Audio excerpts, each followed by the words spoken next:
look, this is painful for all of Brian's friends, but objectively, it's very hard to see how NBC brings him back. I hope I'm wrong about this. I said some time ago that I thought his chances were slim to none. And you can make a case that Slim just left town with these leaks to the Washington Post and New York Times, vicious really in their own way. Vicious? Yes, I think they were vicious. I mean, why dump this on him? He's not able to speak for himself. You know, this is a guy, Dan Rather, and we'll talk to Rich Noyes, Director of Media Analysis for the Media Research Center, Senior Editor at newsbusters.org. Hey, Rich. Hey, Steve, how are you? I get a kick out of Dan Rather saying that they're vicious leaks. The man who ran with the story, you know, the stories on George W. Bush with no accreditation whatsoever. He's got some nerve, but that's neither here nor there. Brian Williams, the latest NBC internal investigation, the leaks that are out, the revelations that are out there, say they have 10 or 11 lies, or if you want to call them exaggerations or made-up stories, whatever you want to call them. Yet we also hear, and maybe you could fill me in on the latest here, that the president of the news division at NBC wants them back. Yeah, that's what the New York Daily News reported. He wants them back as soon as possible in the anchor chair, and thinks, you know, the biggest problem with bringing back Brian Williams will be the media and other reporters as opposed to viewers, which I think is a very cynical comment about this.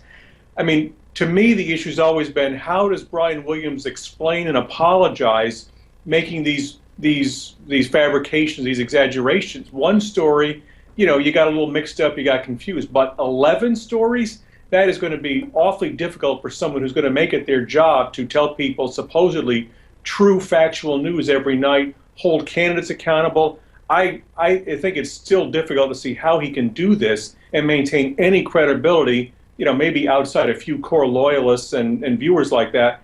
And so I think he's got some real problems. Well, interesting. Correct me if I'm wrong. His ratings tailed off before he was suspended. And now, no one, well, I won't say no one. Now Lester Holt has lost a whole load of viewers to ABC. ABC has now overtaken NBC in the nightly ratings, and CBS too, I believe. So, I mean, they might get a short-term ratings boost.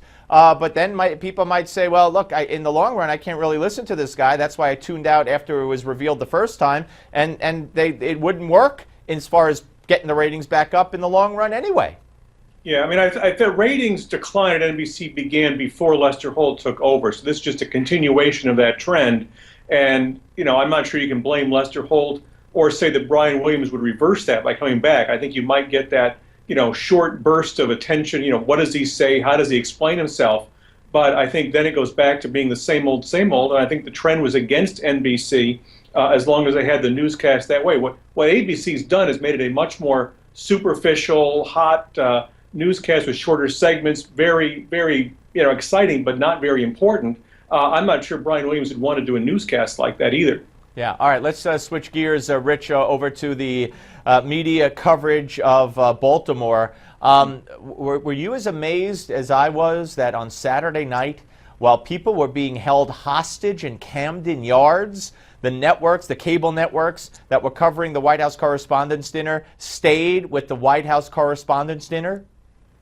Yeah, that was interesting. I mean, I think there were some people on CNN who were suggesting that was sort of a faulty news judgment, but, you know, they stayed with the White House Correspondents Association. They stayed with the jokes and the lighthearted nature of this. You know, now we're seeing some pretty absurd comments coming from people like, there's a CNN commentator who was on last night saying this is really an uprising and trying to justify all the violence that was going on. Others taking to Twitter and left-wing blogs, justifying this, rationalizing it, saying this is a rebellion or something that is somehow validated by a handful of examples of potential police misconduct, some of which have been disproven by actual investigation. So this is just not a shining moment for the media. No, not at all. And I saw Don Lemon had on Eric Gardner's daughter and probably then another guest that you may be referring to, and both of whom, I'm sorry, there's no other way that I interpret it other than, you know, they were saying, well, it shouldn't have happened, but, and they justified it, again, bringing up, you know, Michael Brown, this, that, blacks being hunted down, a lot of the disproven cases, including Trayvon Martin, and justifying it. And Don Lemon, I tweeted this out immediately after it happened, didn't say boo.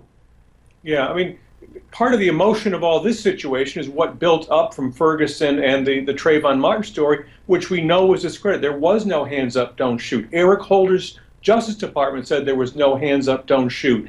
They looked into it and saw there was nothing wrong with what the police officer did. And you've got these fictions that have been built up through irresponsible press coverage over the months that make each situation more emotional than the one before. And it's just a snowball effect in the wrong direction. Yep, you're absolutely right. As long as they perpetuate this and use that, Campbell Brown the other night, not Campbell Brown, Aaron Burnett used Ferguson and Trayvon Martin as examples, and I almost jumped through the TV set because there was no wrongdoing found in those cases. Anyway, Rich, great to talk to you, sir. As always, thank you.